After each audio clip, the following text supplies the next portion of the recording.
আসসালামু আলাইকুম রহমতুল্লাহ। বন্ধুরা, আমি আজকে দেখাই দিব ইসলামী ব্যাংকের নতুন এটিএম কার্ড কিভাবে অ্যাক্টিভ করবেন এবং পিন সেট আপ করবেন। তো সম্পূর্ণ ভিডিও জুড়ে আমি দেখাই দিব, আপনারা সম্পূর্ণ ভিডিও মনোযোগ সহকারে দেখবেন।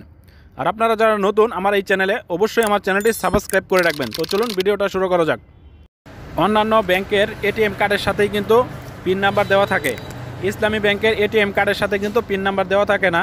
আপনাকে এটিএম বুথের মধ্যে গিয়ে আপনার পিন নাম্বার আপনাকেই সেট আপ করতে হবে। তো সেটাই আমি দেখাই দিব। তো আমি এটিএম বুথে চলে আসছি, যেখানে লাইট জ্বলতেছে, এখান দিয়ে আমি কার্ডটা ইনসার্ট করব। তো দেখুন, এটা হচ্ছে আমার এটিএম কার্ড। তো দেখতে পারতেছেন আমি একটু ব্লার করে দিয়েছি আমার সিকিউরিটির জন্য। আপনার এটিএম কার্ডের মধ্যে যেখানে সিমের মতো দেওয়া থাকবে, এই সাইডটা আপনাকে এটিএম বুথের দিকে প্রথমে ঢোকাতে হবে।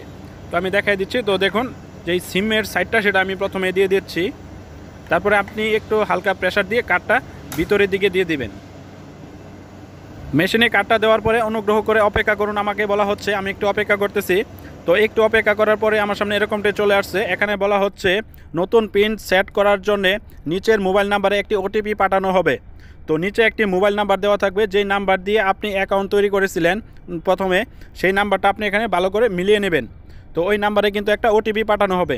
তো ওই নাম্বারটা যদি ঠিক থাকে, তাহলে আপনি নিচে পরবর্তী ধাপে ক্লিক করবেন আপনার নাম্বারে একটা ওটিপি পাঠানোর জন্য। পরবর্তী ধাপে ক্লিক করা মাত্রই কিন্তু আমার নাম্বারে একটা ওটিপি কোড পাঠানো হয়ে গেছে। তো আমার মোবাইলে ওটিপি কোডটাও চলে আসছে। আমি এখন আপনাদেরকে ওটিপি কোডটা বসিয়ে দেখাই দেব। তো দেখুন, আমার মোবাইলে নতুন একটি মেসেজ চলে আসছে।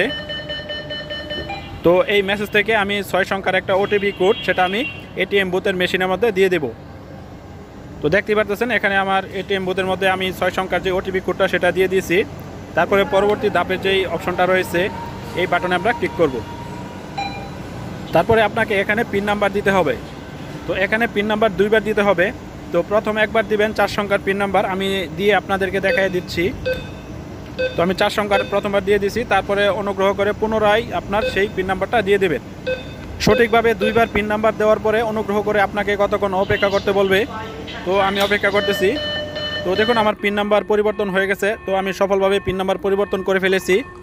তো আপনারা কিন্তু আমার দেখানো নিয়ম অনুযায়ী কিন্তু আপনাদের ইসলামী ব্যাংকের এটিএম কার্ডের পিন নাম্বার পরিবর্তন করতে পারবেন। তো ভিডিওটি যদি আপনাদের ভালো লাগে, চ্যানেলটি সাবস্ক্রাইব করতে ভুলবেন না। সকলকে অসংখ্য ধন্যবাদ।